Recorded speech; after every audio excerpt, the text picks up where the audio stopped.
உலக இன்டர்நேஷனல் போதைப் பொருள் கடத்தல் மன்னன் ஜாஃபர் சாதிக் என்ற நபர் இன்டர்நேஷனல் போதைப் பொருள் கடத்தல் மன்னன் ஜாஃபர் சாதிக் என்ற நபர் டெல்லியில் கைது செய்யப்பட்டார். அவருடனும் அப்போது இருந்த முதல்வர் குடும்பம் முதல் அமைச்சர்கள் வரை அதிகாரிகள் வரை அனைவரும் எவ்வளவு தூரம் தொடர்பில் இருந்தாலும் எல்லாருக்கும் தெரியும். சம்பந்தப்பட்ட ஒரு நபரின் பெயரை சொல்லி குறிப்பிட்டு பேசியிருக்கிறார். அந்த சம்பந்தப்பட்ட நபர் மீது அப்படி ஒரு குற்றச்சாட்டு எழுந்ததுமே எங்களுடைய தலைவர் அவர்கள் உடனடியாக அவரை கைது செய்து அவருடைய கட்சியிலிருந்தே உடனடியாக நீக்கிவிட்டோம். இதுவரை அந்த நபர் சம்பந்தப்பட்ட எந்த வழக்கும் தமிழ்நாட்டில் பதிவு செய்யவில்லை. கடந்த 5 ஆண்டுகளில் எல்லா வகையிலும் போதைப் பொருள் கல்லூரியிலிருந்து எல்லா இடங்களும் அதிகமாக இருக்கிறது என்பதில் எந்த மாற்று கருத்தும் இல்லை. அதை தடுக்க மாண்புமிகு முதலமைச்சர் அவர்கள் அனைத்து வகையிலும் தேவையான சட்டப்பூர்வ நடவடிக்கைகளும் அனைத்தையும் எடுத்துக்கொண்டிருக்கிறார். நமது அரசின் கொள்கையும் போதைப் பொருள் அனைத்து வகையிலும் கட்டுப்படுத்த வேண்டும் என்பதுதான் முதலமைச்சருடைய முக்கிய கொள்கை.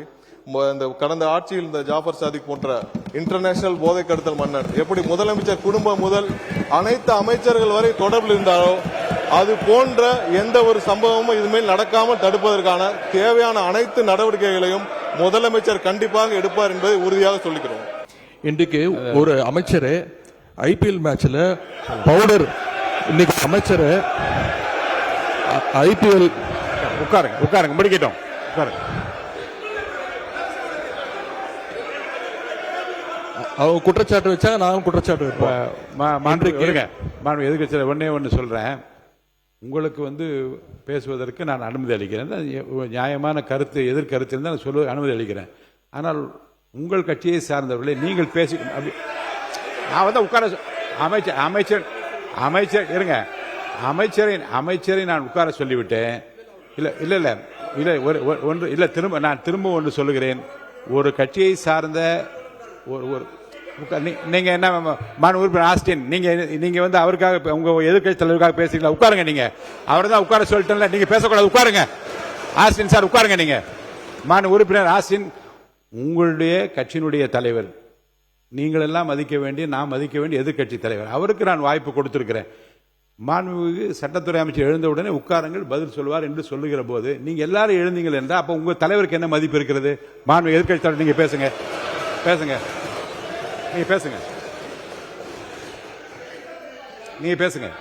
மாண்புமிகு பேரவைத் தலைவர்களே, ஒரு அமைச்சரே ஐபிஎல் மேட்ச்ல பவுடர் நுணுக்கிட்டு மாத்திரை நுணுக்குன்னு கதை விட்டாரு. அவர்கிட்ட உங்களுடைய காவல்துறை ஏதாவது விசாரணை நடத்துச்சா? அவர் மேல ஏதாவது நடவடிக்கை எடுத்திருக்கீங்களா? அது மட்டும் இல்ல, சமீப காலமா ஆளுங்கட்சியை சேர்ந்த பலர் போதைப் பொருள் வழக்குல தொடர்ந்து கைது செய்யப்பட்டு வருகிறார். நீங்க இதுக்குரிய ஆதாரங்கள்லாம் நீங்க இல்லாம நீங்க பேசக்கூடாது. அமைச்சர் அவர்கள் பேசுறதுக்கு ஏதாவது ஆதாரம் கேட்டிருக்கீங்களா? அமைச்சர் அவர்கள் பேசுறதுக்கு ஏதாவது ஆதாரம் இருக்கா?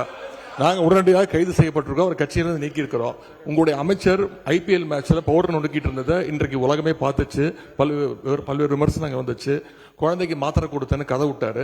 அதற்காக ஏதாவது விசாரணை நடத்தி இருக்கிறீங்களா? புகார் எடுத்திருக்கிறீங்களா? ஏதாவது நடவடிக்கை எடுத்திருக்கீங்களா? கேட்க விரும்புகிறேன்.